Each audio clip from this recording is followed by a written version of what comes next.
Hello, everyone. Now, before we get started, I wanted to let you know that if you want to get the uncut recordings of this podcast, join our Patreon. There, you can not only get exclusive content and take advantage of services such as consultations on your digital content, but also you can support this podcast in helping it grow. Join now at patreon.podbay.com/ANM to be a part of other narrators who took the pledge to keep the stories of history makers like Richard Griffin. Working in the capacity I do, I advocate for prisons to basically be closed.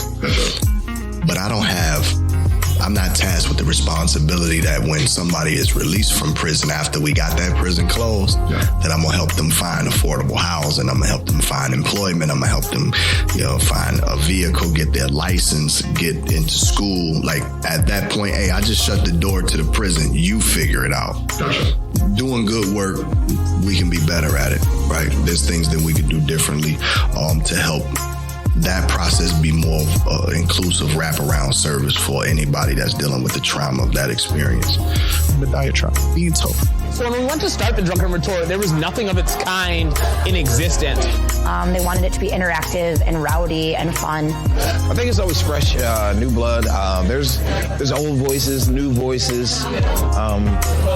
There's history here now. I mean, like, we were looking to truly make a nightlife event, not just an open mic experience, not just a poetry show.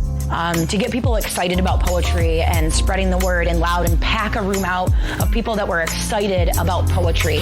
There's not the same individual person that's in the Drunken Retort.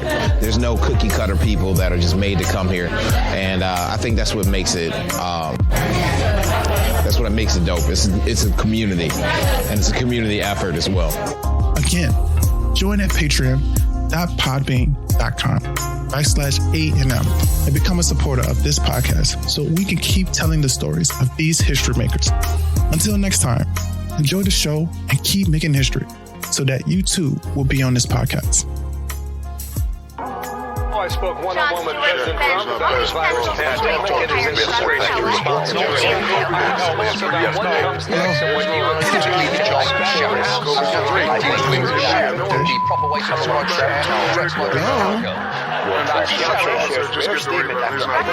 Excuse me.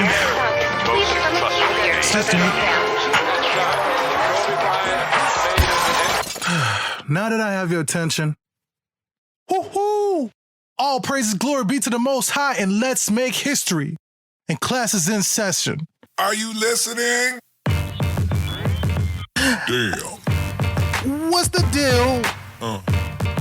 Oh, we actually have a gamer on here, so I can actually do it now. So, I don't mean that no disrespect to like Vanity or so on, but this one has to hit different. This one has to be different. So I have to do a special like announcement for you, and I mean this like from the bottom of my heart. Yo, what's up, Doze? By the way, so let me do my normal introduction when I do my actual stream. Ladies and gentlemen, boys and girls, people of all ages, people who conform to the gender norms and people who do not.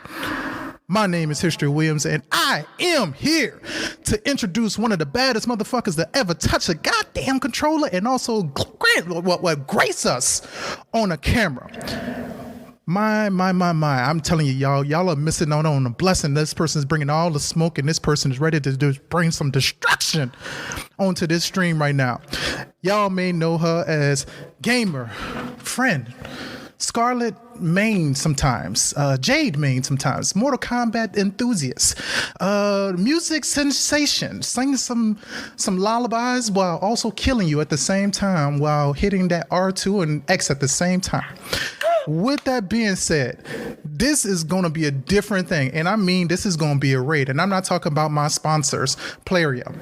This is going to be a masterpiece because of this one person, this queen right here, Miss Not Very Good. Hello, everybody. How's it going? Yo. Oh my goodness. this. Yo, I want this to feel like your normal thing. Now, yesterday I tried to attempt the goal of going the whole stream without cursing. That's not happening tonight. I know with you. Not tonight. Not tonight with you. So I'm going to be honest with you. And I kind of I held on to this information for all of my interviewers. And the reason being is because of the fact that this is special this season for me. The reason why it's special for me is because of the fact that this season is not for me. This is not for me. This is not for none of the viewers. Which, by the way, Cat Ball, thanks a lot for the follow as well. This one is actually for my daughter. Now, she is 9 years old. She has been asking me to listen to one of my podcasts, and but one of the things that she wanted help, in a weird way, help with, is being able to actually talk about and identify women in media. So I thought what's up, by the way? Thanks a lot, Fire and Mist. Appreciate that. That's a big shout out to the Pokemon Go. But with that being said, I wanted to cover people of not only color, but also just females and this online content creation community. Because this is just an opinion, but this is going to be her normal media when she gets 15, 20, and so on. This is going to be a normal thing because we're normalizing it right now. This is a community. But with that being said, I want to give a big shout out to you, and I wanted to cover and acknowledge you because damn girl, you've been doing it. You've been fucking doing it. So big shout outs to you, Miss Vera. Big fucking shout outs to you. I'm sorry, baby. This is going to be the most vulgar one. Please forgive it. It's going to come together. But with that being said, Miss Vera, how you doing? Oh, I am just happy to be here. It's been a very busy day, and I'm just glad that I get to end my night with a cup of coffee on my hand and with you guys. Hello, Fire. Baby, can I just say happy birthday again, baby? Happy birthday. Thank you for being here. Yes. It means a lot to me, Fire. Yo, Dose said, I didn't catch that. Can I run it back? All right. Well, this is not Vera Good. She's an actual video game streamer, content creator, producer, and musician. And I'm introducing her. I'm interviewing her because of the fact that she's actually, in a lot of ways, I think that her, or at least people who are like her, are actually the future of our entertainment and our media and our content creation. So with that being said, I'm glad to have this person on here. So that's who is on here. But so you've been having a busy ass day today. So tell us what was your laundry list of a day today. Okay, so I said I'm gonna go live for a few hours this morning. Yes. Before my big meeting with my 3v3 people tomorrow. I am doing a big 3v3 event on my channel tomorrow with the EU and CIS community. But usually when it's a big event like that, I always make sure that I contact them the day before the event to make sure everything is good to go, rules are understood, yes, mechanics are understood. I don't want anybody's, getting confused whatsoever on the day of. Yes. Especially they already have so much things to worry about, with their gameplay. Yes. I don't want to put that on them on the day of. So Sure. That's what I did today. But my stream had problems. I couldn't connect to the servers properly. So I was back and forth, trying to connect to one server to the other and to the other. It took me freaking 2 hours. And then I went live for 2 hours just to get my time, my play, my gameplay. And then I had an event today until 15 after 5. Mm-hmm. So I had a nap. And then you said, we're going to start the podcast at 8:30. Yes. And I was just like, oh, baby, thank you so much. I needed that extra 20 minutes just to lay down and just chill before I have to sit here and chill. Oh, goodness. But yeah, it's been like that every day. It's been like that every day for me for the last year. Yeah. That's what I was going to say. Because I felt like you was about to drop that right there. You've been doing this for a year now.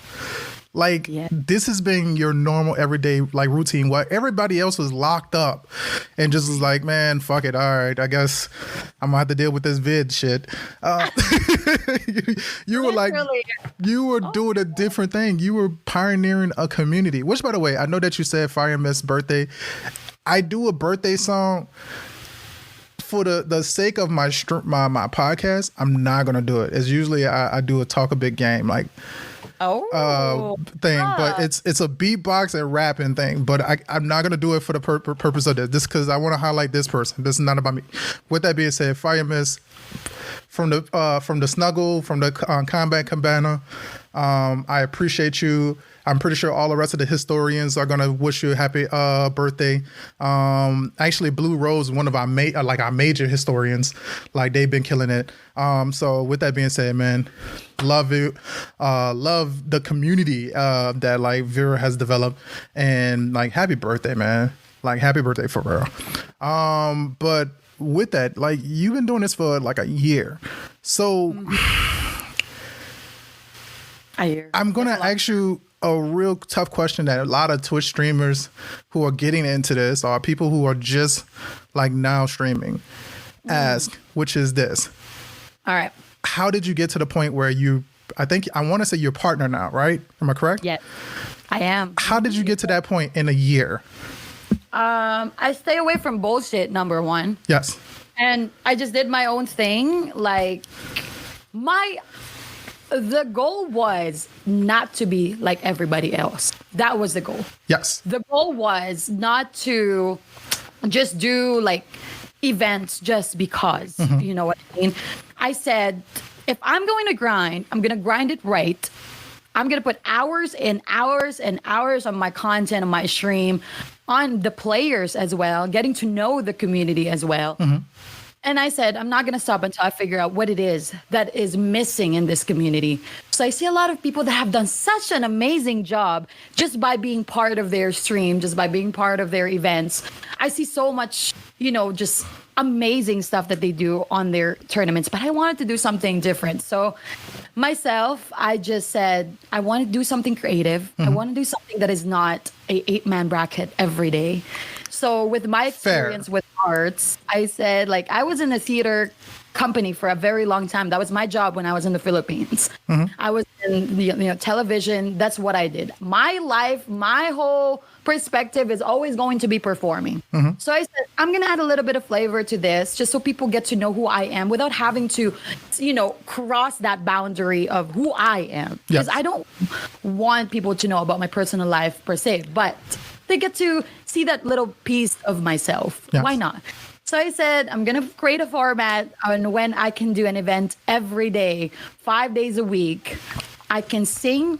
I can offer my music to the people that doesn't know or just maybe just want to lighten up their load at the end of the day, bring that positive energy and keep going. Even if sometimes it's so frustrating because you don't get 75 viewers right away. You don't get that right away. You start with 5, and I did not get shortcuts. I started with 5, I got 10, I got 12, I got 17, 27, 32, 45, 50, 55. It stayed at 55 for such a long time. And I want to give up. I said, I don't want to do this anymore. I cried all of the time. I was like, I couldn't do it. I said, there's too much that I'm giving here. Why am I not getting what I'm supposed to get? Yes. So, yes, Juke is there, and he was there when I had 30 viewers on my stream. He found me. Him and Wise found me October last year. Gotcha. Well, I'm gonna I kind of laugh at it because I'm not gonna lie to you. I'm pretty sure that I average about maybe 6 or 7 views, right? But I'm gonna be honest. I used to do college radio, so I'm used to kind of doing podcasts and doing radio to nobody. I think it's harder when you're doing it for a video game and you know that this is your itinerary, this is your goal. So I realized how different that was, a breed of a beast. So it's hard. I could get where you sit there and say 30 people just and you know that you haven't ticked or moved, and some people are just fighting for that, and so it's good that you're humble about it, and you got people who are like Jukes who remember that as well. So And also, I mean, I guess Jukes would be kind of like my Blue Rose. Blue Rose then named himself about eight different names. It's went from Rose Bunnix to like Angel Rose. It's been like Shadow Rose. It's been so many different names. But like I know when it has that extra Rose, that's the same person as me. So, but I love the fact that like you did this one thing. You found me, technically. You found me. One person, one of your disgruntled. I'm gonna say disgruntled. I don't want to say it in a bad way, but you had a person who said, "Nah, fuck that. Like, rate a person who's smaller." And you randomly rated me.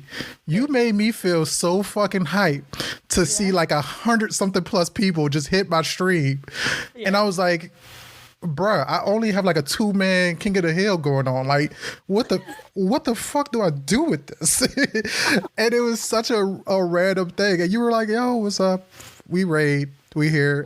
And that number dropped down, but it definitely was a learning thing for me, because I knew that I wanted that partner, but I didn't know how to handle that partner.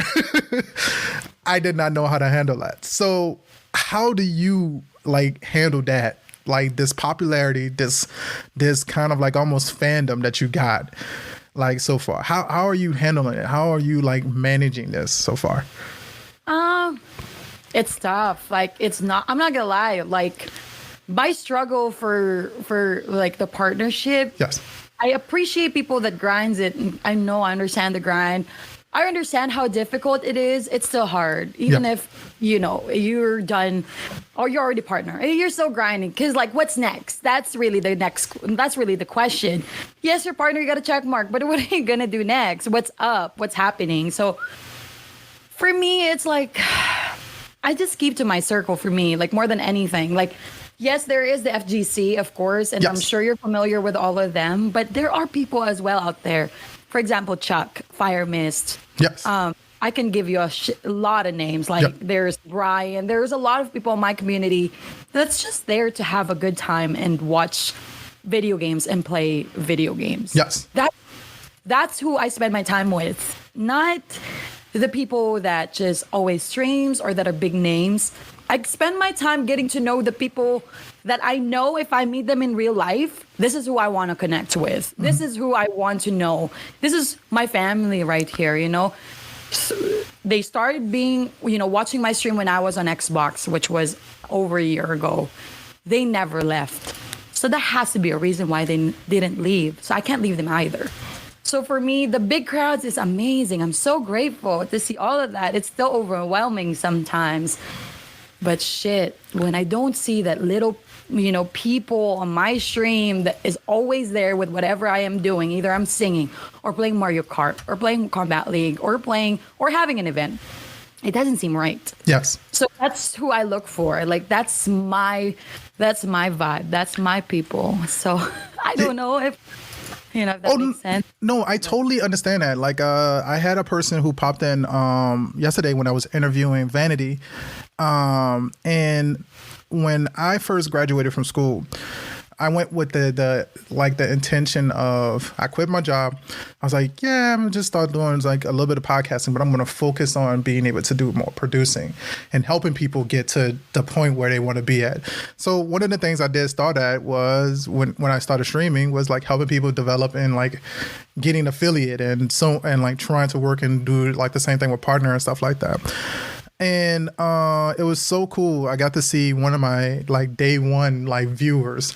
They actually hit affiliate and they were so proud. They came in the middle of the actual podcast. It was like, guess what I did? I was like, I can't talk to you. I'm doing this interview. But they was like so happy that they got affiliate. And it felt good. And it feels good when you have this community and you have these people who kind of like always revert back to you and they always like stay connected to you, and you haven't even probably met these people and shook their hand, even though you probably don't want to at this point in time, like I consider you part of my community, even though like I probably pop in and I watch you more on Twitter than, I'm not gonna lie to you, on Twitter than I do on like actual Twitch, but you're dope. I ain't gonna lie to you. It is so cool that like you got this community and people just, it feels connected to you, instantly connected to you. And it's different from what celebrities did in the past. Yeah, definitely. And like I think why they're connected is because I do not really put up with any kind of crap, number one. Yes. And if you come by my stream, I don't know who you are. I've never seen you before. It doesn't matter where I've seen you. Yes. You're automatically treated as my family if you show us respect. Because like I said, it's just a give and take relationship. It's just, I'm so awesome and nice to everybody just because I wasn't like that back then. It's hard to explain, but my mom is there in the chat. No, I'm telling you, like, I wasn't like that. I wasn't really the most positive person, growing up. Like, I'm so hard on myself. I get so negative. My energy was not like that. But because I gone through what I did, yes. It made me realize that shit, it's not too late. I can still make this change and turn myself into a better person to inspire other people. Yes. It doesn't matter what they want to do. So you'll see other people out there that didn't know that they wanted to stream. They started streaming. Just Dave. Oh my goodness. And they become affiliates. Fire Miss made affiliate. Queen Sean's made affiliate. There's so many people that made affiliate and they're like you said, they come back to your stream. Vera, I'm affiliate. Yes.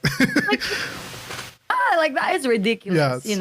So, it's so dope. It's so freaking dope. And I really want to applaud you for like having this community and like having these people be able to like feel like they kind of like come back like a family reunion, like, actually feel like this is my home base. This is, like I'm from New Orleans. So I always claim my city, right?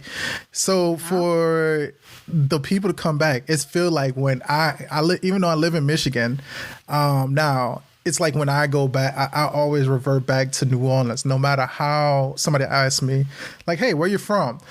I haven't been back in New Orleans. Well, last time I visited was like 2017, but I haven't lived in New Orleans since 2005, since Hurricane Katrina. And, but I still always sit there and say, this is my home. This is where I'm from. And that's what I think I get from your community. That's what I got from Vanity's community. It's so fucking amazing. Like, and I look at and here's where it's going to turn a little bit more, is I look at male streams and I don't get that. Yeah. So I'm going to ask you a silly question, and if you don't know how to answer it, it's okay. Mm-hmm. How are y'all producing something like that versus these other male streamers? Like one of the rare people I see is like Hot Rod do it. But I don't see too many other male streamers where it's like, I got a community, but we're like not kumbaya, love each other kind of like thing. Yeah, like that one would be, I think, is because this is a man's world. And yes. I've said that today on my stream. Today I said, this is a man's world. Unfortunately, you can take it a different way, but yes. It's my opinion. I think gaming, especially Mortal Kombat, where I'm at, it is a man's world. Fair. A lot more effort for a female like myself that is of color, that has nothing. I don't freaking know what the hell I'm doing when I started what I'm doing. So I had to put extra effort on what I had to put out there. But the male's grind is being a professional gamer. That's their grind. Their grind is to be number one on Evo, number one on We Play. Their grind is not content. Their grind is being the best player. Yes. That's why I think it makes a difference, because like, I say this all the time, and I love Jukes to death, but he just wouldn't do it. Like he just couldn't get that kind of consistency. And I understand why, because since this whole Mortal Kombat came out, their grind was to get better at the game. Mm-hmm. It was an extra thing to stream, but the grind was to get better. Yes. But for us here, ladies, in the stream, and I see some as well, that are starting to put content out there, like, for example, tournaments. Yes. Tournaments are meant to bring people together regardless of their skill level. That can be a female, that can be a LGBTQ, that can be male. It doesn't matter. It's open for everybody. That's the beauty of tournament. So that's why I think, the majority of mine, I'm just going to speak for myself because I don't want to speak for everybody else. Majority of my people stuck around is because of the tournament that, I really do. I do it all the time. It's super consistent. And that's what they're there for. It's open for everybody in all walks of life. And it doesn't matter where you are. You can be in Russia gaming. You can be in Azerbaijan gaming in my channel. So I think maybe that's what it is. It's hard to say. Like, there are so many successful, streamers out there that are male as well, but like I only hear of, like, for example, the Mighty and Just, and with Pulse and Splash, the Goons, and but they don't really have like that community of viewers. They are themselves, if that makes sense. Yes. So I think maybe that's why. And I don't know if that makes sense. I think maybe that makes complete sense. But because again, like I'm gonna say something is like before you actually rated me, I knew about you, and that's a funny thing to say because of the fact that like this is a shout out to like Hot Rod and Outworld Television. That's kind of like one of the places I remember hearing about you first, and then randomly like I had a friend, Agent Jordy. Fat shout outs to her as well. She talked about you and stuff like that. But I hear more about you, Saki, and then like I said again, like Vanity and stuff like that. More than I hear about like many of the male streamers. The male streamers I hear about is kind of like the bigger names like Sonic Fox and Ninja Killer and stuff like that. And so that's how I say it. Like it feels totally different. Whereas you folks, I feel like when people talk about you, even when you guys talk about each other. So I'm gonna hear what I'm gonna hear in a second. I'm gonna hit a reaction in a second. But when I hear about y'all, I hear sheer glee when people talk about you.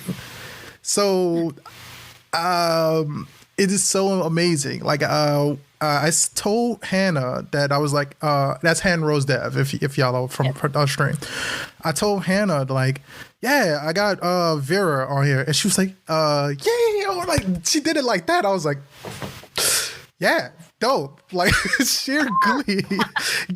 Y'all don't even play the same games usually, so it's sheer glee in y'all community. So it's different. But here's the funny thing about it. I consider you completely a bad girl. You're like not the obvious like pretty girl kind of like thing.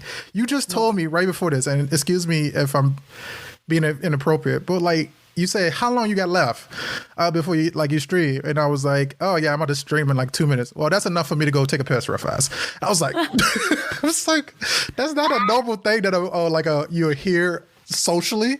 So, and I hear you do that all the time during your stream, all the time. All the time. What you see is what you get, literally. That doesn't change. Yeah. It doesn't change. But like, you talking to a guy, like, I'm going to be like really funny about this, but like you talking to a guy who like, I don't even like try to poop on the same floor as my wife. So like, like that. Like I have to pee BRB. Yeah. That's what she said. I have to pee BRB. That's what she said. Like I said it like more vulgar than what she did, but like that's what she said. I have to pee BRB. But like seriously, I don't even poop on the same floor as my wife. Usually I'm like, yo, all right, Bella, you over there? And then she was like, yeah.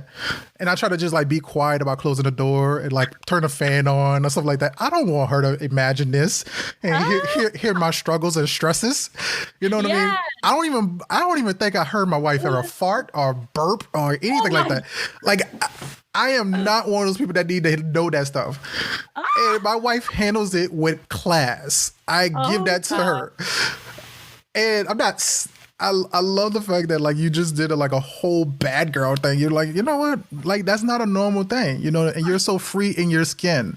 So how do you do that? You bring that to the table. How do you do that on a normal daily basis? Because like I said, again, celebrities usually hold some type of like enigma. You know what I mean? And like other streamers try to hold some type of enigma. Like, hey, Hot Rod is like this amped up guy. But when I was talking to him one day, hey buddy, how you doing? It was so great talking to you. And you know, I love my community and my wife and stuff like that. He's totally different. No. But the person I'm talking to right now is the same person that's on the street. I'm the same. Like, it doesn't change. I don't know. I think it's a performer side of me. Maybe that's what it is. You know, like I was surrounded by, and I say this all the time in my stream too, like I'm surrounded by very open people for a very long time in my life. I wasn't like that, you know, I wasn't really like that. And then it totally changed because of just the people that I've met, you know, all like growing up. And I don't know. I think that's like you said, going back to what you said a while ago, how do you become this kind of community that you guys love each other and so close to each other? And you know, I think that's what it is, because people out there, I remember this from one of my trainings when I was in theater group. They have to know that you're a real person too. Yes. They have to know. They have to be able to connect with you on a different level. And you know, and you still be able to, I'm not gonna lie, I'm a very, I get very intense too. Oh goodness. I get so frustrated sometimes. I get so emotional sometimes. Oh God, that's the worst. Yes. Because I cannot hide my emotions. You know? Like that. Oh God, you know how many times I cried on my stream? I have cried. I have cried like crazy. Yes, you're kind of like Gigi off of Love is Blind. I don't know if you ever seen Love is Blind yet. That one, Love is Blind. That's me right there. Yeah, literally. Gigi off of Love is Blind. Gigi is like always like okay with like yelling and being like open about all of her feelings. Like you're gonna hear these feelings for the next like 15 minutes. You just get it prepared, pull up your stool, grab your drink, and just accept that. And I'm literally like that. Yep. I think that's dope, and I think that that's something like that. Like we don't get to see people have, and I think that that contributes to like mental health as well. So actually, this is where I told you it's gonna be softball, but every now and then it's gonna feel kind of like harsh in a way. So like mental health seems like it's kind of a big thing in our community. So like even though like we have fun with gaming, it seems like mental health is actually the most plaguing thing in our community. So even though it's fun and games, we get to do this whole thing and feel loved and everything like that. But mental health is a problem. So like, how do you feel being able to be comfortable in your own skin is a thing that can be translated to the people that's watching your stream? Does that make sense what I'm saying? Yeah, no, it definitely does make sense. It is different, you know, as much as we say that we're one and we're the same, it's not. Yes. You know, you cannot even compare, period. Yes. Like, you know, like people come through your streams and they pretend just because you're this very easy person to talk to and open to people, they get to just shoot anything at you. Yes. It's so easy to cross that boundary, especially for people. And I'm saying this because I met so many people that I've turned around from somebody that is super, you know, aggressive. Yes. And all of a sudden they change the ways. Other people would have banned them. Other people would have just like reported them. But I dealt with depression like really badly. I know how it is to be left out and just not include myself into a situation that I think I should be given a benefit of the doubt to just explain myself and maybe change my actions. Yes. You know, so it's really, really hard. That's one of the hardest things I think I have to deal with. And like right around this time, I'm telling you, like people that are really close to my heart would know right around this time is a really tough time for me. It's hard for me mentally. It's hard for me emotionally. Like today, before I started this podcast, you know, I'm more than anything, I'm trying to prepare myself into something that, oh God, please just make sure that you don't get emotional, period. Even if your mental health is not all there. Fair. For me, I'm not all good because I work too much. Like I couldn't stop. Like people have a way to like kind of just chill out there. For me, my chilling, my vibing is my stream. That's the way today. I had to talk to them. I had to say how I feel. Yes. And because my community is like that, they allow me to just voice my opinions and tell them how I feel without any sort of judgments. Yes. Without filters, you know? So that's really tough. That one is a struggle. I'm not gonna lie. That one is a struggle. Yeah, I feel like it's definitely like the hardest thing to attack. Hannah talked about like when she does her streams, it's very hard because of the fact that like she has to establish that boundary that like, hey, we can't go too far into it, and the reason being because of the fact that like she's not a licensed social worker. It's not like so on. But I think that like honestly, and what I explained to her is that I feel like it's still a responsibility on us sometimes because of the fact that, again, we don't hold that enigma or that separation with from the people who watch our streams. Like to get people to watch our streams or to resub, and I'm not gonna lie to you, this all starts off as like, it may start off as a little bit of fun, but it starts off as a fun business. It's not necessarily as a fun, like, if you didn't know that you wasn't gonna make money from this, not a lot of people would do this. Definitely. So I see this, and I apologize everybody that like are watching a commercial right now. I just realized a commercial popped up. So speaking of subbing, the only way that you do not get the ads is by watching subbing to the stream. But we still like kind of like have a responsibility to these people who watch our streams because of the fact that, or kind of sell ourselves to these people because of the fact that, if we didn't do that, if we didn't make ourselves personable, we would have to rely on gameplay now. We would have to rely on other stuff. And you look at like a person like Hannah, I've seen you lose terribly on Mortal Kombat multiple times. I am so trash at Mortal Kombat. I am a Jax main. I am a Jax main. I am the punching bag. Like Kodokan is the... Why you laugh? You're gonna get bagged every chance you get. Oh God. Oh my gosh. I'm going to get trashed on like so bad. I played against Vanity and I got trashed so bad. Vanity trashed me with 2 characters. She trashed me with throttled me with 2 Adenians, man, Sindel and Jade. So now you got to rely on that, and you better be a fucking amazing like game player. I know it's real tough. Like it's just one step at a time. I think. Yeah. People, it's prioritizing, and that's one thing that I learned as I get older. I thought, maybe I should conquer the world today, and maybe I should conquer it now. All of it. It doesn't really work that way. That's not a fair thing. enough. That's not really a thing. You will though. You will though. If you put your mind into anything, you can do anything you want. And I still believe in that. That'll never change because, like I've always said in my stream, if I was able to learn and get to this level of gaming, everybody can, because I had no idea. Yeah. I had no idea, period. Like, oh God. I was mashing and doing down to every step of the way. Yes. Full screen, too. I know, I did, but oh my God, I was so bad. I was so bad. Like, oh my God, I was so bad. I can't even begin to tell you.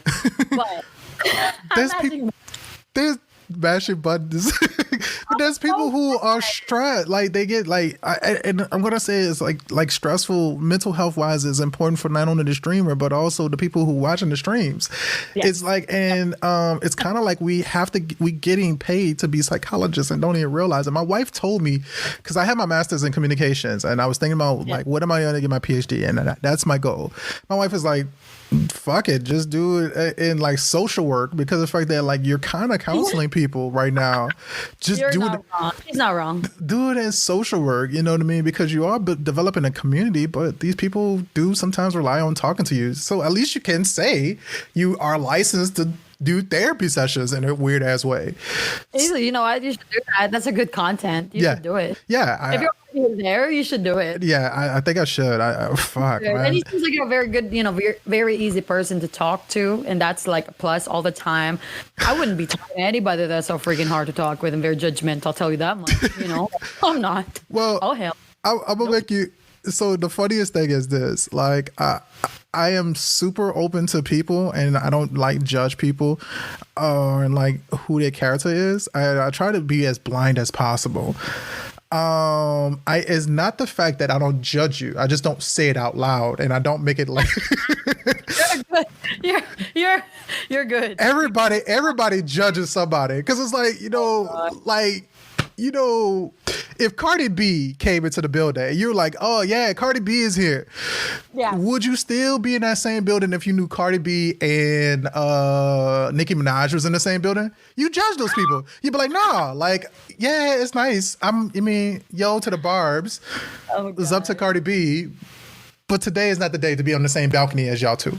It's like that. Pretty much. No, you're not wrong. So That's right. I'm good at, like, I guess, assessing if it's like worth being, I guess, startled by or like shooken by.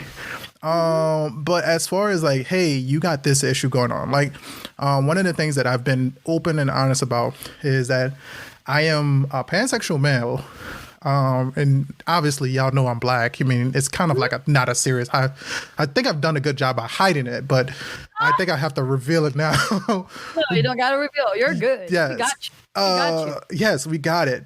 But also I have been open about, like, I've been over the course of between I was 8 and 14, I was sexually assaulted for years. And I had family members who handled it well and family members who didn't handle it well. And it's a thing. I went through a lot of shit. And I can't sit there and judge you for your problems and your life. I think that is the wrong thing to do. So open and honest. Yes, I listen. Here is another part. I'm used to doing a 4-hour talk show, and I have ADHD and dyslexia. So either this conversation is going to go super backwards or it's going to be very long-winded. So, You're good. I got time. You're good. But time. As much as you need. Yeah, but Juke said she came a long way and has improved so much. It's insane. She's not the same person I met on MK a year ago. I'm going to reluctantly challenge her on MK today. So I don't want to, but right. I gotta do it. I thought about, like, hey, let's just make it a little bit fun. So I'm going to reluctantly challenge her on MK. All right. I know that you're going to whoop my ass though. Cause she laughed at my Jax, bro. She laughed at my Jax. Jax is like the punching bag from multiplayer. So annoying. Jax is not really. He's just annoying. I'm not gonna lie. He's just plain annoying. I don't know what's wrong with Jax. I don't know. I don't get it. So I want to ask you this: is that, like, how do you feel about Vera hates Jax? Wow. Right, why are you okay? All right, let's go to that. Good luck with that history. Wow. Let's answer this question real fast. Why do you hate Jax? It was very mashy. He's a mashy fuck, period. I mean, you got outed earlier for mashing buttons. Come on, man. Like, you can't. I know. But when you start to know shit and you see other people thing, it's just like, oh my god. Oh, see, now you gotta load up your console now. See, I gotta. And he hits so hard. Like, he hits so hard. He's like a freaking trucker. Yeah, but he so. Side, he's hot. He's very hot. Like, he looked. Oh my god. Oh, so Daddy Jax is hot. Okay, all right, y'all heard it here. Daddy Jax. Daddy is. Oh my god. Jax is so Even hot. when he talk like this and he says about fear. Oh god. Okay, calm down. Okay, I see it. Oh god. Oh, but I'm loaded up. You got a PS4 or a PS5? PS4. My PS5 is on the way. Gotcha. Okay. Yeah, I thought I remember that you said that you finally got your hands on one. Which, by the way, it was so funny on Twitter. I am going to invite you to this because I needed to do some assessments on this part. But there's nothing wrong with Jax. Jax has a huge hitbox. I think that it's a problem when you play Jax versus you being a person that plays against Jax. But go on. But go. If you say so, I believe you. I believe you. I believe you. That's all you can give me. All right. So another question is this: how do you categorize? Tell us about your film career, because you was doing some, like you said earlier. Damn, Speedy, yo, that's one of my tournament fighters. Big shout outs to Damn Speedy. Love you, speedsters. Oh, so you know. See, I just told you. See, we connected in a weird way. Speedy is was in my tournament. He told me. He told me about it. He told me. Yes, I'm glad. I'm glad that somebody told you about it. Yes. So, like, I guess we got the symbol and the badge of approval from Vera. Y'all come check out the Elder God on the Hill on Friday. We got the championship. Get the Elder God on the Hill champion. Big Zoe will go against whoever wins in the final four. But all right, let's move on. Besides that, you did a film career in the Philippines. Oh yes. Tell us about that. Damn. That was part, like, one of the most colorful parts of my life. I think it really was, because I was really young. I started in the theater business first with my mom, actually. Yes. I think I was 15 or something like that. And nothing really much happened with it because I was too young. I just did a few recitals, nothing too crazy. But I decided I want to be part of something. I want to be really good at it. So I did extensive training with one of the best directors in the Philippines, like a lot actually of directors in the Philippines, and get that training. I started in the theater business, and then I got pegged for this role as, as a supporter, evil friend, I guess. That's pretty much my role. That's not you. Yeah, that's literally. I'm not really that nice. I tell you, I'm not really that nice. Come on, I'm just a good person. That nice. I promise. I'm not that nice. People always think I'm too nice. You're super dope. Why you like down yourself? I'm not really that nice. I promise you, if you know me like more, if you hear my streams and like just, I'm not really that nice. Like, how do I say it? I'm just more of Chuck, just LOL. Not really that nice. I just am like, I just, know how to get along with people. I just don't, nice is, I'm just respectful of people. That's it. You got that Midwestern attitude then. That's what you are. You're Midwestern nice.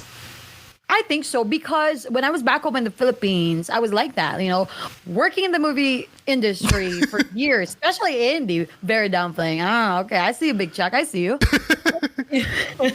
I'm so glad that you're interacting with the chat, because I was like, most people, like, when they're in there, they're just not paying attention to the chat at all. So appreciate that. They're my people. Oh God. Like, they always have something to say. That's a thing.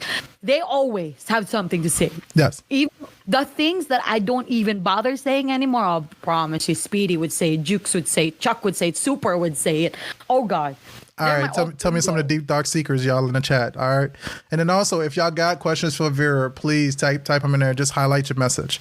Yeah, go for it. You didn't ask me anything. So, like, it was just really colorful. I was part of, really something that was nice. It wasn't that big. My career wasn't big. If I had stayed in the Philippines, I think I could have gone somewhere. I think it could have been I could have gone somewhere. That's all I have to say. Gotcha. But because my mom knew that the life there is nothing. It's not going to work for me and for my two brothers. There will be no life for us. Yes. So she was, she courageously just moved us here in Canada in 2013. We are immigrants. And, we started a new life. It was like a do-over. Gotcha. It's like we have another choice to do something else. Yes. So, but that was my life back in the Philippines. I traveled. I worked 18. I traveled 24 hours. I'm never home. I was always shooting film. I was always practicing in theater companies. I was never home. Like, that was literally my life until I moved here. And a lot of people want that life. A lot of people want that life. It was nice because when I started, I'm not going to lie, it's just like, I'm trying out different things here. And I get to be somebody that, not like everybody else. There's some sort of fame. There's something there. I'm not going to lie. There was something there.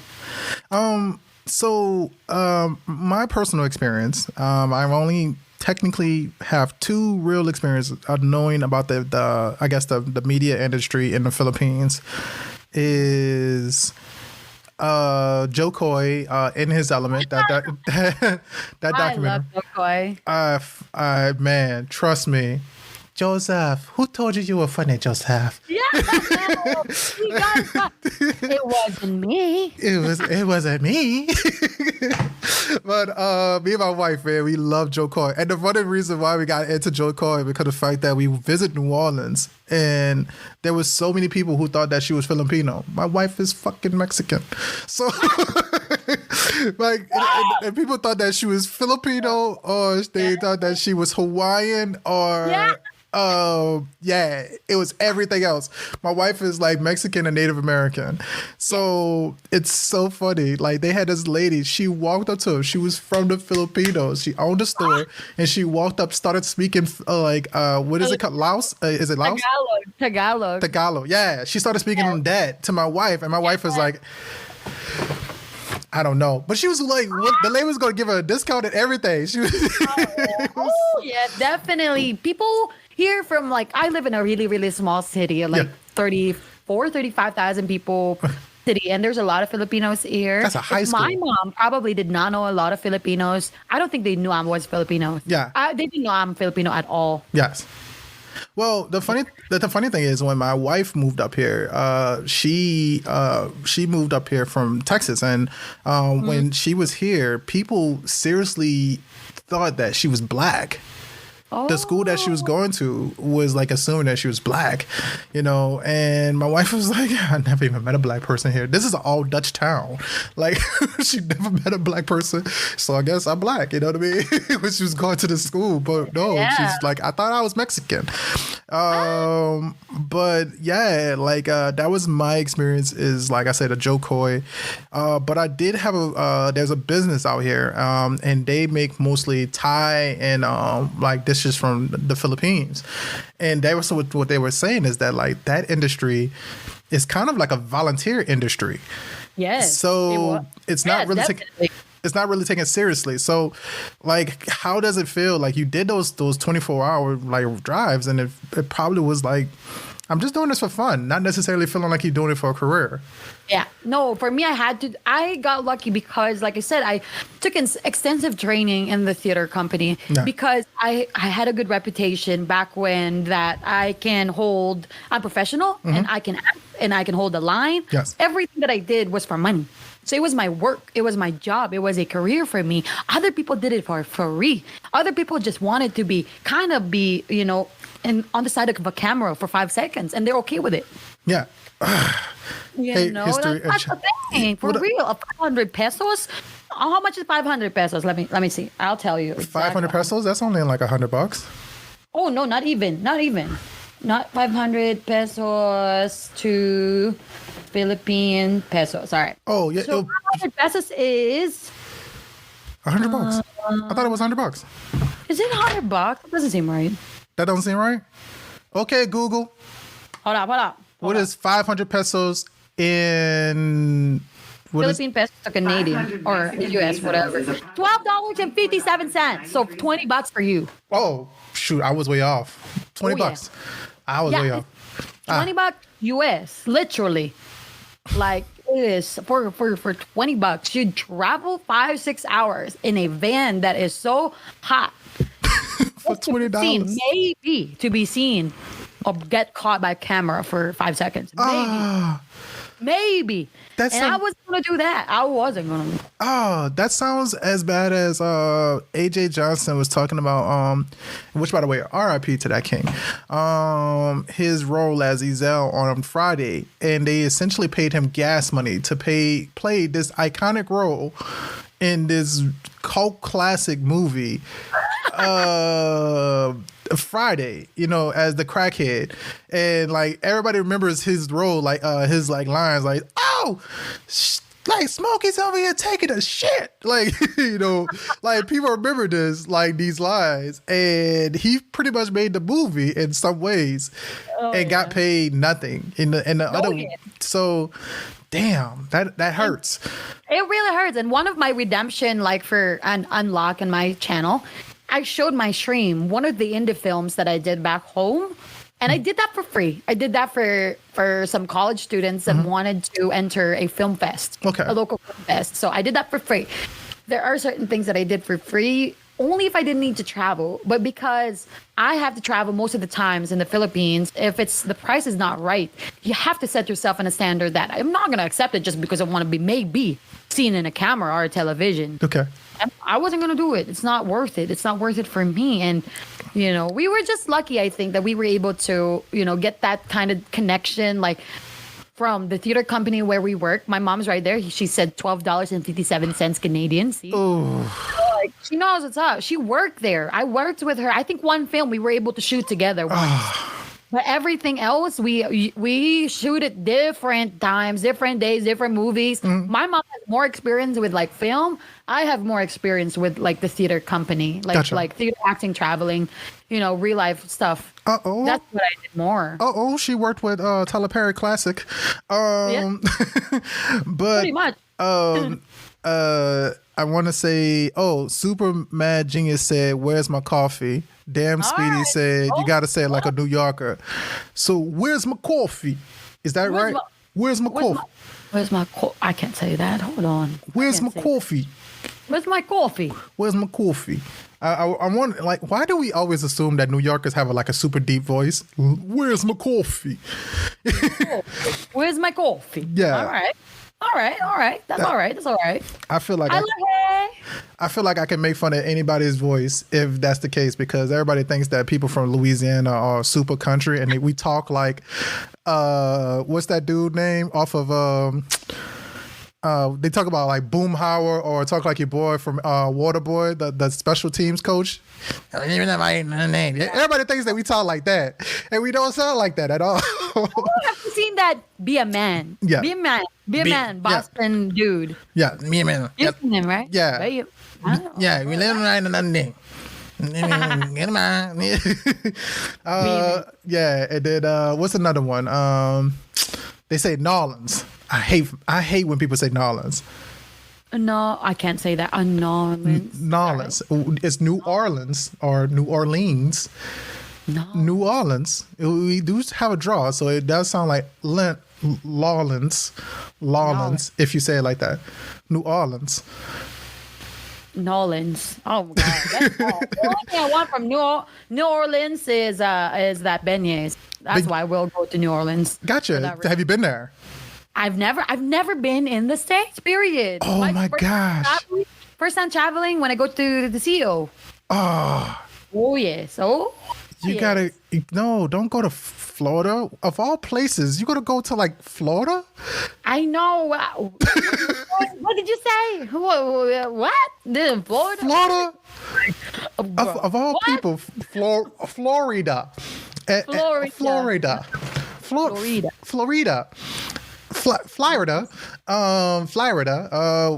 Of all places, you're gonna go to Florida. Florida. I can't. Whatever. I'm going there because it is what it is. And I'm just lucky because I have family there too. So I get to see them after like 10 years. I've never seen them before. Yeah. I haven't seen them in 10 years. So, all right, cool. Let's go to the other serious questions. I'm so sorry. I lost my train of thought. All right. So, in content creation, this is kind of a question I asked Vanity yesterday, but I feel like this applies to you as well because we know your history in film. Was that how is content creation different than filmmaking? Because in theory, people always say that you look at people like the Logan brothers, like Logan Paul, Jake Paul. They made, even though they were fucked up, the stuff that they did. Yeah, exactly. They made some high quality stuff on YouTube, and some other people. One of my first times seeing a badass YouTube video was the Nerf war. I don't know if you ever seen the Nerf fights when it was actually shooting. And it was looking like they actually had the actual spark and the tracer rounds, but they were all just shooting Nerf guns, and they destroyed this whole house to have a Nerf gun fight. What? That's crazy. I will send you the video as soon as I see it. Yeah, I need to see that. That's crazy. So how is filmmaking different than content creation? Oh yeah, that's totally different for me because filmmaking, people make content for you. You know, they write the script for you. Mm-hmm. You don't got to do shit. You can sit there on your chair, read the script over and over and over and over again. Yes. And you think of different ways to sound or maybe to act or to look, and that's it. That's all there is. It's more like what it calculated.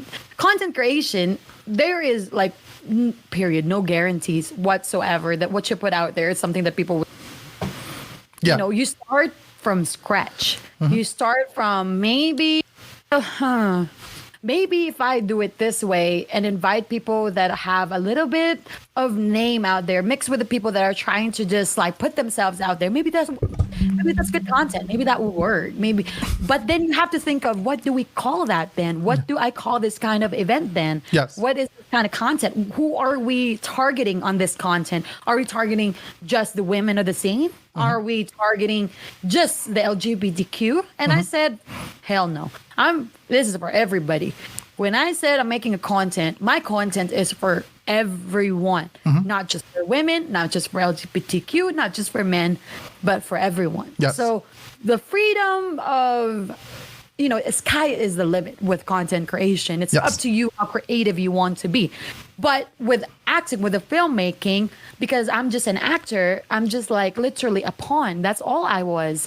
It was totally different. I have no freedom. If I don't act accordingly to what the director wants me to portray, and I gotta try it again. I gotta take 2. I gotta take 3. I gotta there's no such thing as creativity. Yeah. You know, it's really, really tough. It's really tough for me to know how far I can go and what not.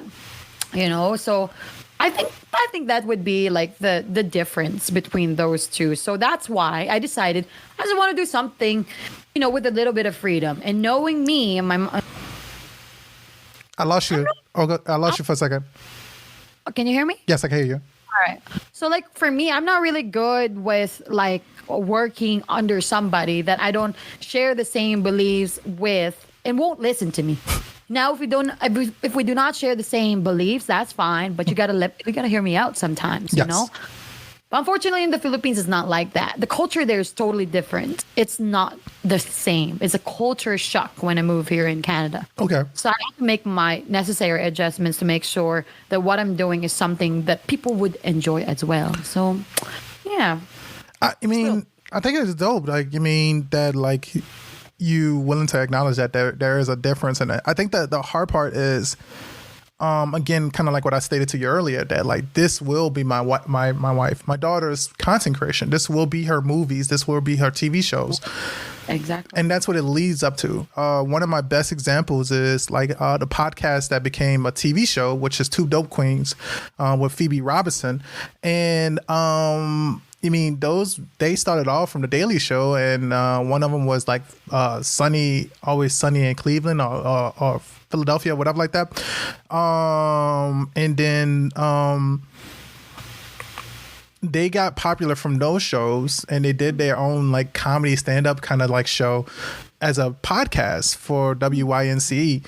And now it became a TV show on HBO Max, and now you have the Black Girl sketch comedy show. Yeah. You know, the same thing with Insecure. You got Issa Rae, who did Awkward Black Girl. And now Insecure, it technically is in the same universe as Awkward Black Girl. And now that's a TV show, you know. So I think that it's very tough to kind of not call content creation that, but I definitely see where you still say that like it's different because of the fact that it is kind of like throwing darts at a board and just like, I'm just hoping that this works today. Yeah, it's so different because it's like you don't know what people would like, right? Yes. But at the same time, there's a point that you got to stop thinking what, you know, they want. Yes. Like, you know, there's a point that I'm doing this, I'm saying this, I'm going to go in this direction because this is what I believe in, just like what I'm doing right now. Other people may not, you know, agree with how I do things. Maybe people would want me to do more women's events because, you know, because that's just how it is, because apparently there's not a lot of opportunities for women, but I don't believe in that. I really don't. Because if one event is open for everybody, that means it's open for everybody. It's up to you if you want to be in there, if you want to join in on that event. Now, if you do not feel comfortable, that's another part. Being a content creator and making sure that your place, your platform is a safe place for everybody is a different story. Yes. There's a lot of people that just puts events out there, but not making sure that I've been attacked on stuff like that. I've been called names on social media and people's chat while I'm not there for no reason. That for me is not safe place. Yes. That's why I make sure that my channel is a safe place for everybody, regardless of your skin color, regardless of your gender, regardless of what you believe in, regardless of who you are. My channel is for you guys, it's for everyone. If you can show the same amount of respect that I give everybody else, you're on my family from day one.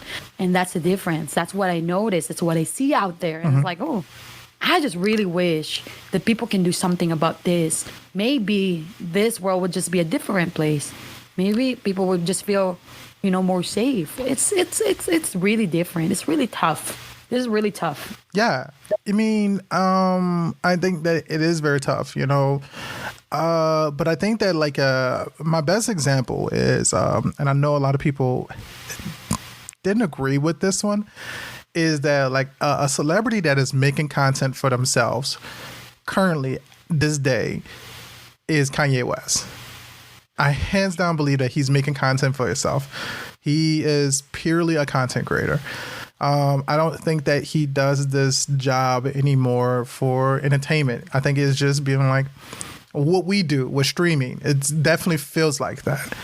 And so you listen to like the Donda album, like, nobody's naming an album after their mom, that passed. Yeah, and then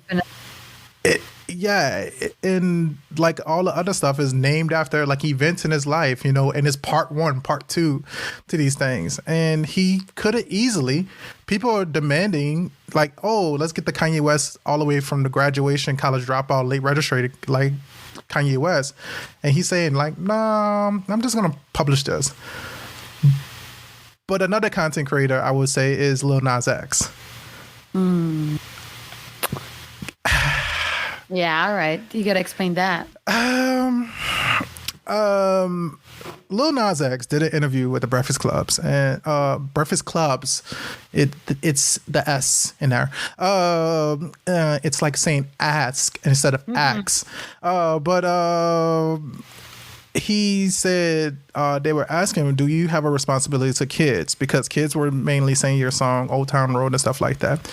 And he said that honestly, at one point in time, I felt bad about it. But then I realized to this point, man, fuck your kids. And it kind of hit different for a second, but because you never hear a celebrity say directly, forget somebody's kids. You may hear them like say, oh, well, I'm not supposed to be a role model. You know what I mean? All that type of stuff. They take the subtle way out, but he was like, no, straight up, like, no, fuck your kids. Yeah. And he straight up said that, like, I'm doing what I think is just hot, what I think is just fun for me. Yeah. And I think that that's a lot of Hail Marys, especially when you got the video. Oh, yeah. He put a lot of Hail Marys out in the past 6 months. The last video alone, which was Industry Baby, like, people were pissed about what's his name? Montero. Call Me By Your Name. People were really pissed about that video, like that when he was going down and doing the lap dance. But we wasn't ready for Industry Baby either. No, exactly. I agree with you there. It's different. A lot of that stuff, you just don't know how people are going to take it. Yes. Sometimes you gotta disregard it. Even if you hear from other people that's not what they want to hear, sometimes you just gotta do you and just, it's whatever. Yes. Just leave it up to the sky and we'll go from there. And there's nothing wrong with that either. No. I don't think so. I don't really think so. Yeah. I think that, I think that this is the content that kids are going to have. Like, radio is not dead, but it's going to be podcast. Oh, yeah, definitely. This is it. This is the platform. This is it. This is Twitch. This is our kids, probably future. This is where they're going to make content. This is how they're going to make money. Yeah. And that's a proven fact, especially with what's happening in the world, COVID. Oh God, it's never going to stop. It's never going to end. Yes. We don't know what's going to happen. There are still some people that won't get vaccinated. And unfortunately, I don't care. Yeah. You can get vaccinated. You don't have to get vaccinated. It's your absolute choice. Yes. I'm not going to stand against what you believe. Go for it. You know, make sure you look after yourselves. At the end of the day, just make sure you're safe. That's Yeah. all I care. That's all I care. Vaccinated or not, just look after yourself. And that's becoming content in a weird way because everybody's Yeah. memeing these and everybody's putting these videos out there about like getting vaccinated. So But you can't tell people what to do. You Yeah. just can't. People are not dumb. People are smart. They know. They do their research. They read. They read about things. They outsmart the internet as much as they can. If they have an opportunity to do that, they will. They really will. Like, so it's really tough. That's just it's just the world we live in now. Unfortunately, Yes. everything will be online. Everything is Amazon. You got to ship everything from Amazon and. Watch Twitch and get entertained by Twitch. I watch more Twitch than I watch real life TV shows. yes, this life. this is it. This is it. This is where it's at. Now, This is it. with that, because one of the biggest reasons why I ask you on here is because of the fact of like representation and like you don't really get a lot of females recognized for being gamers or streamers. So I have a question, and I'm going to ask Jukes to elaborate on their statement. I feel like people are afraid of what they don't understand. I need you to elaborate on that. But are we going to see a competition where a female is the finalist or the champion in the competition? At least modern day. So like kind of like how big as Mortal Kombat was and Sonic Fox was recently at it, like that tournament. Are we going to see a female at that tournament and being in the finals? Yeah, definitely. Yes. We're gonna see it, like as much as like I said, it's a man's world. As much as we've gotten used to seeing, Sonic Fox and Ninja Killer and championship and everything. Yeah. We are because as long as there are women, this scene, not this scene, all around, trying to make a difference, there will be. Yeah. It's an, I know you cannot like just it's easier said than done, but I'm speaking for myself. I said this today on my stream. I'm just a little girl. My name is Vera. Little in a round freaking world. Maybe around. I don't know. An around world. Surrounded by a Anthony, by a Jacob, Christopher, Danny, Richard, John, everybody. Surrounded by everybody. And I'm right there, right in the middle. My name is Vera. Trying to make a difference. So as long as there is somebody like me not giving up to make a name out there, there will be. There's hope. There is hope. It doesn't matter. There is hope. Because if I don't believe myself, if I don't believe that I'm going to see myself in the big leagues or going to see myself in a finals or just a championship altogether, it's never going to happen. Yeah. It's got to start from me first. I got to believe first. Yes.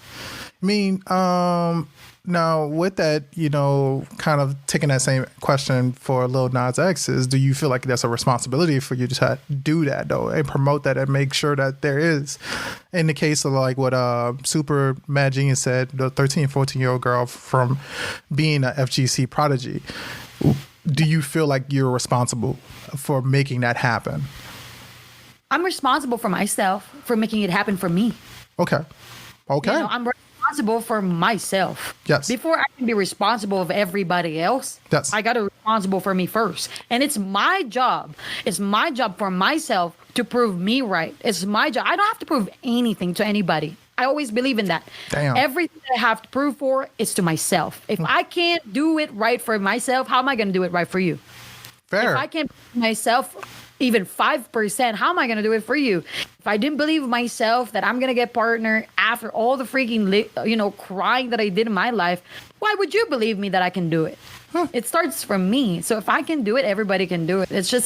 I think it just has to be that role model. It has to be that inspiration. And I think people are scared, unfortunately. People are scared of what people have to say. There's a lot more people that is concerned of what people have to say then what do you think is going to happen if I just go in this direction myself as a woman, as somebody of, a woman of color? What is going to happen? Yeah. Is there some sort of difference for me? How hard is it going to be? Instead of trying to get the approval from everybody else that is around you, Yeah. you have to have that. You have to have that. Oh, I can do it. I can do it. I got to believe in myself. I got to do it. I got to do it.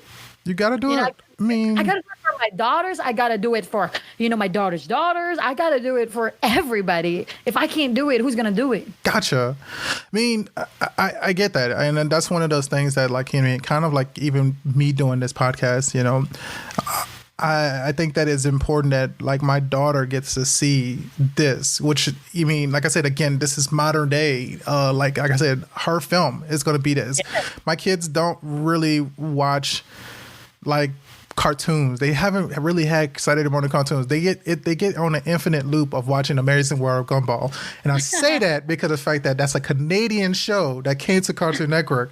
You should know that one. But with that being, but they do love Gumball. They love Gumball. They love Darwin, and that's their show. They just now got into Looney Tunes, because of Space Jam. Oh, that's good stuff. So, but a lot of times, who are they watching? They're watching the people who are streaming Minecraft. They're watching the people who are doing like little dominoes challenges and stuff like that on YouTube Kids. So it's important. But I guess that's the reason why I'm also asking, are you responsible for that too? Now, here is a question that I feel like I wanted all of y'all to answer. And I've been repeating the same question. Well, sets of questions. Why Mortal Kombat? Of all games that could have been out there, that could have reflected females, and especially females empowered, Mortal Kombat. What do you think that makes Mortal Kombat have this draw? Because I'm going to say it better than what I said it in the previous interviews. It really hasn't done shit for minorities. You're correct. The reason why they made the game is to make a game for Jean-Claude Van Damme. They did have some inspiration for Bruce Lee. That's Liu Kang.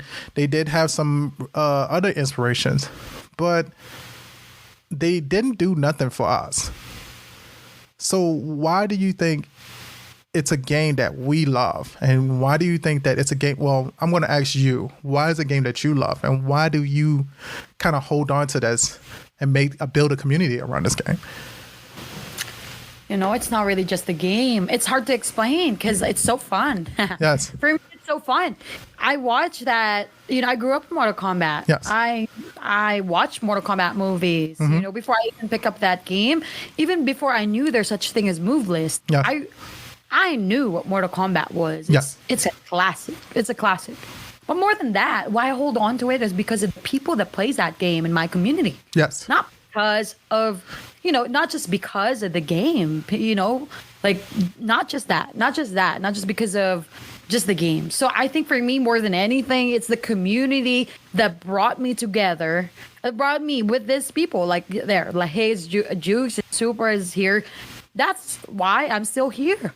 Not because of the game, but because of it. I met so many amazing people. Okay. I know it's toxic, but it has done a lot, especially. I'm going to correct myself, Lajay. I stick to my statement. It has not done nothing for minorities. Minorities have done a lot for Mortal Kombat. I know that you mentioned Sonic Fox, Rewind, Ninja, Losty Girls, and so on and so forth. But those are minorities who supported this game, this system, and made it what it is. But one of the things that even me and Vanity brought up yesterday was that you had Jax. Jax has been the punching bag throughout this whole time. Scorpion handled his loss of his family pretty okay.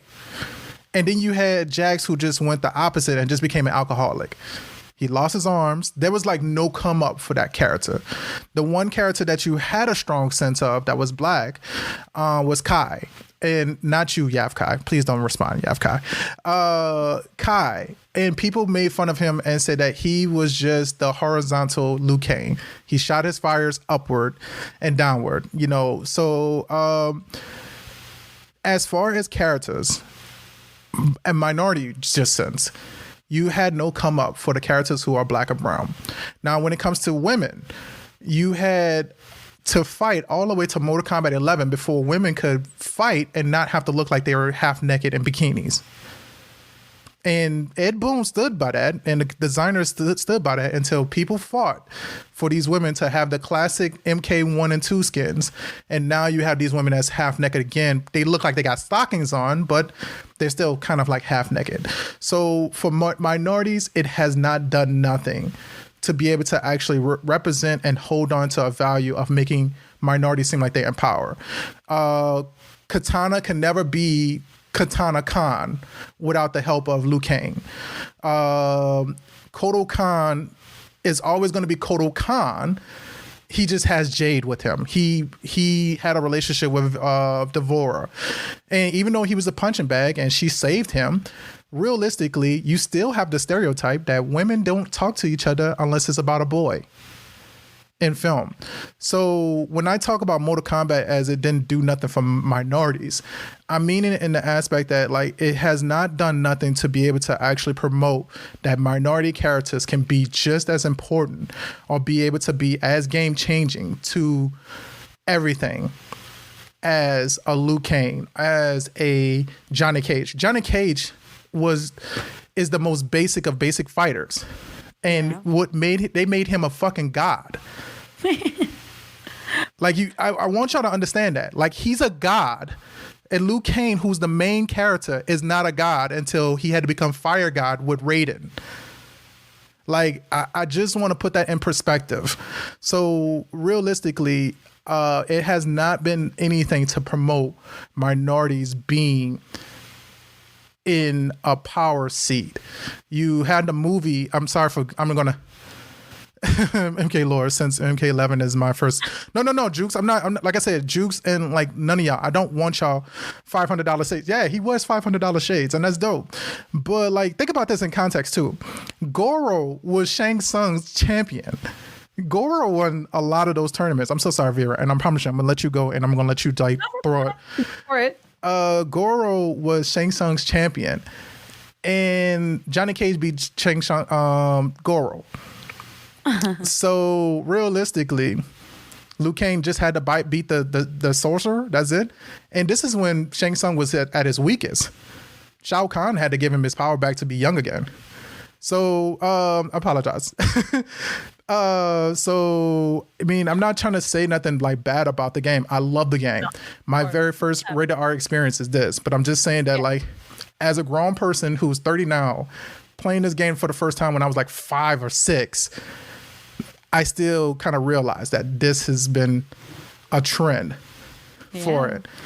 So definitely. I agree with you there too. Like when women and MK9 is wearing those really provocative clothing, I guess now we can always say body positive, and there's a lot of people that would, disagree with us. And I'm with you on that one because I respect that too. Somebody's body, and I've said this before, like it's how you represent yourself out there. If you put somebody's, if you're showing so much, stuff and, that you shouldn't be, for example, in public, it is a game changer. And for me, that's why I never played MK9. I couldn't wrap my head around Jade wearing a string of whatever that is. Yeah. I don't really know what it is. I couldn't. I just couldn't do it. But now, if we say that, people are gonna think that we're not body positive. They're not allowed to, wear those kinds of stuff. Yes. But it's really tough. Like, yeah, it's a tough line to walk, but I still think like I said again, it's very hard to not look at it and then be like, well, you're still not putting minorities in a place of power. You have Cassie Cage, who fought along. I mean, Cassie Cage could not win the tournament, but not the tournament, but like Mortal Kombat X by herself. She had to have her dad help her. Like, you mean to tell me that you made Cassie Cage a descendant of a god, and she couldn't fight this by herself? You know, I just think that, like, I mean, I used to see people riot on Twitter if a female character didn't show enough skin. That was stupid. You know, I just say that, like, you know, looking at the movie, like, let's just use movie in context, right? Let's talk about the modern one. My biggest problem was the problem that Jax had with his final score that he had to settle, which was not with Sub-Zero, who took his arms away. It was with Reiku. Yeah. And why was it with Reiku? Not because of the fact that he whooped his ass originally. It was because of the fact that he threw a rock on Sonya Blade. Yeah. That's the beauty of Mortal Kombat, I think. There's so many, versions. There's so many versions of story, from comics to movies to cartoons to animes. There's always different. Yes. Like, it's always different. So it's really hard, but I agree with you too. It wasn't Sub-Zero. Really. It really wasn't. Yes. Yeah. That took his arm. So yeah, no, definitely. So that's what my question was going to be, is just like, why Mortal Kombat? Why do we love this game, and what has it done for the representation for minorities? Because I talked to you, Saki, who is a Mexican woman. You are a Filipino woman. Vanity, who's a black woman. Hannah, who's still a woman, nonetheless, but she's still part of LGBTQ. Yeah, you still don't have technically a gay character. You don't hardly have any character that falls into like a minority sense. Like, how hard black people was trying to fight for Jade to be black, or at least black and Asian. And I remember that because, like, it was such a controversy too. Yes. Kitana wasn't Asian looking, and MK, she's supposed to be more, Hispanic, more than anything. But at the same time, these are like, they're not even supposed to have a race. Yes. Like little Kung Jin, things yes. like that. Kung Jin is...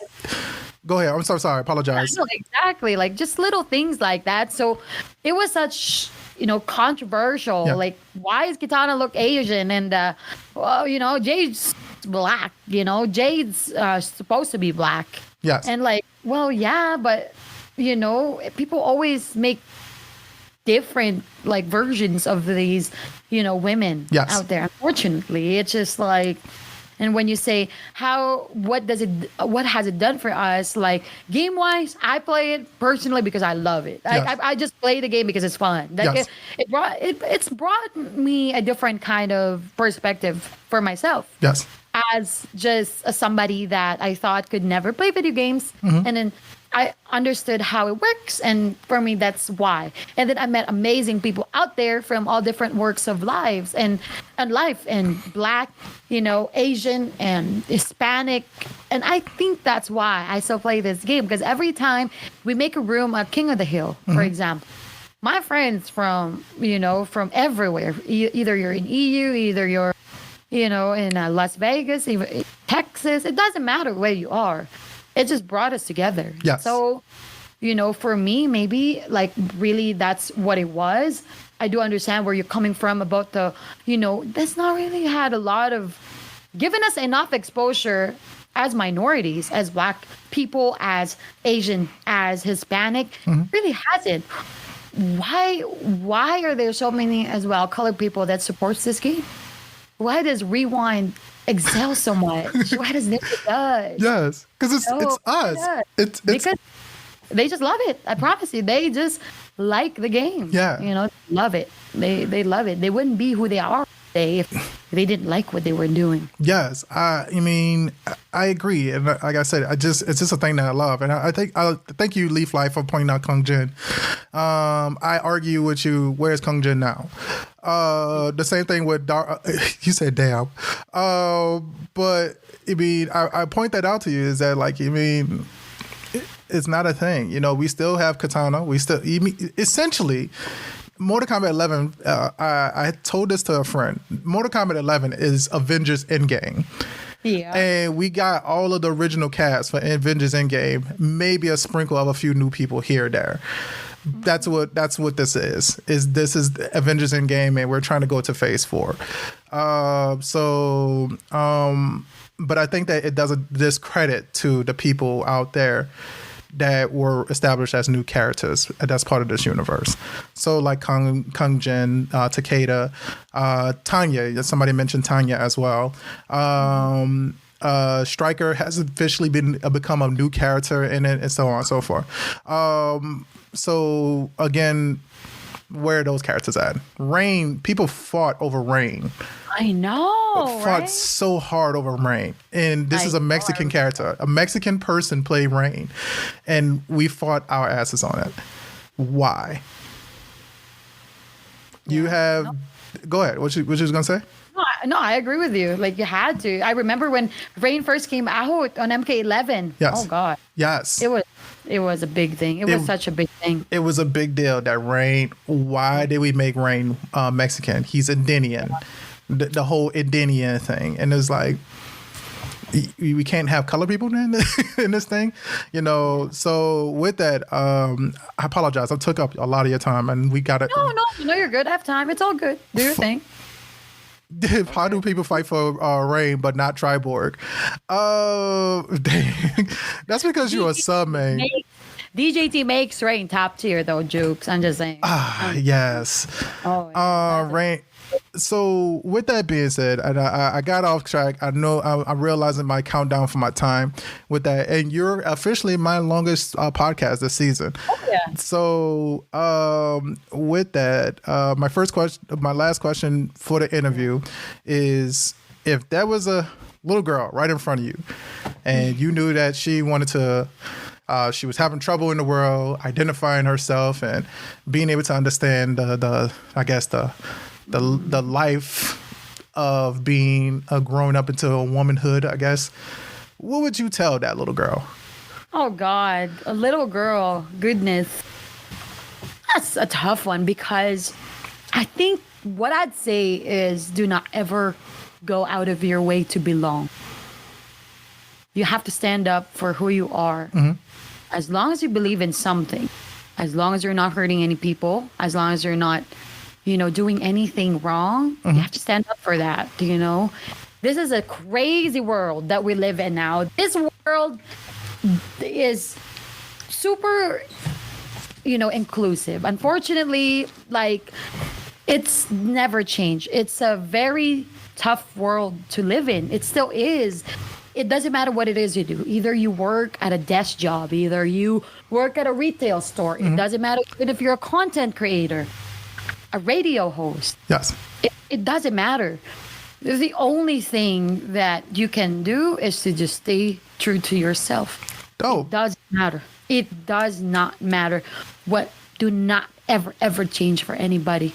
If you think you are influencing other people for the good, if you can inspire, that's what it is. That's really what this is about. It shouldn't be difficult. Yes. It shouldn't ever be difficult. And if there are times that you hit a wall and you just don't know what to do anymore, it's okay to take a pause. Yes. It's okay to stop for a minute. It's okay to give yourself a little time to breathe, because you don't have the answers all the time.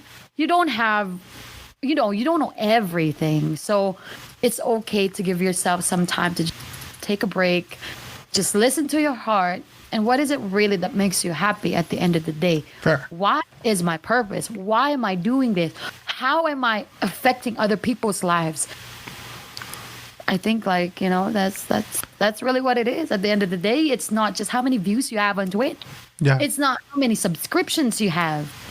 Of all those people that come by your stream, come by and watch your video, watch your YouTube videos and your podcast, how many lives have you actually touched? How many lives actually made a difference because they watch you? Their days got brightened up because they seen you smile on your.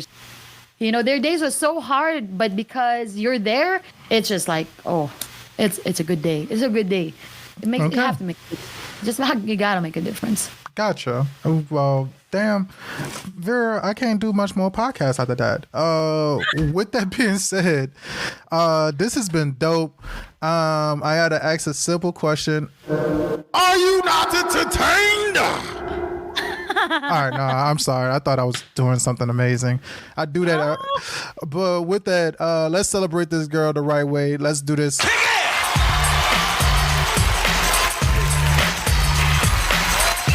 You don't understand. I appreciate you being on this podcast. Thanks a lot. Where can people find you, Miss Vera? Oh, just Twitch, Twitter, Instagram. It's all NotVeraGood. It's all the same. Nothing too different. It's all there. I started to start putting more content on my YouTube as well, but just because I haven't had the time because of the whole tournament thing. Yes. You can find me better on Twitter and Twitch. That's where I'm. The same thing. NotVeraGood. Fair enough. With that, I will like to throw out the fact that like y'all can definitely check out my podcast. If you look at this link right here below, the podcast is called the Making History Making Podcast. Again, that is Making History Making Podcast. You can check it out at this link below. If you got Spotify, you can also find me on iHeartRadio or wherever else you get your podcast from. I am on 9 different networks. What streaming services? Look at me go. But check out tomorrow. We're gonna actually have the finals for the Elder God on the Hill tournament. I feel like it's the misfit toys of tournaments. But with that being said, we got our four finalists. They're gonna battle it out to find out who's gonna be the person who's gonna go against our current champion, which is Big Zoe. So with that being said, I hope that you guys show up tomorrow at 9 p.m. to 11 p.m. Eastern.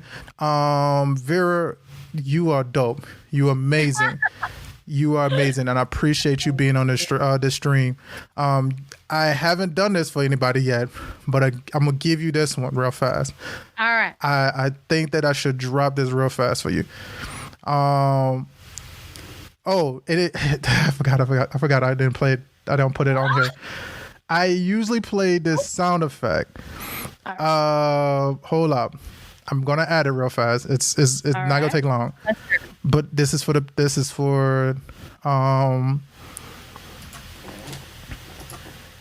I really gotta play this for you. I wanna hear it. Oh, now I gotta reach over.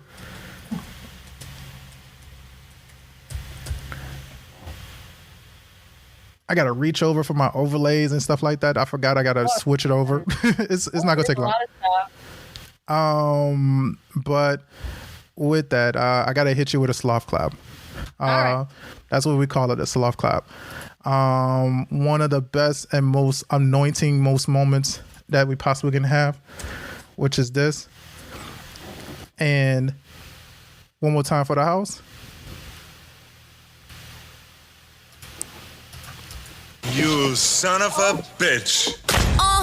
This my shit. All the girls stomp your feet like this. That's it. Nice. I love that. All right, I love that. See you. I like it. That's fitting. That's fitting. Yeah, that's a fitting. That's how we usually end the stream. That's how we usually respect the people who have dropped subs, who followed. But like it hits different for you because of the fact that like you've been dope and like you've been amazing in the stream. So with that being said, I want to be able to just let you know. Thank you very much. Keep doing what you're doing. Make sure you check out Vera's streams as well. Man, just go to NotVeraGood. That's the best thing that you could possibly do. With that being said, woohoo! Look at you. You just went through a cultural experience and looking for more or simply just closure. Now, if you want to challenge me to interview someone you know that is making history, email me in the link in the description.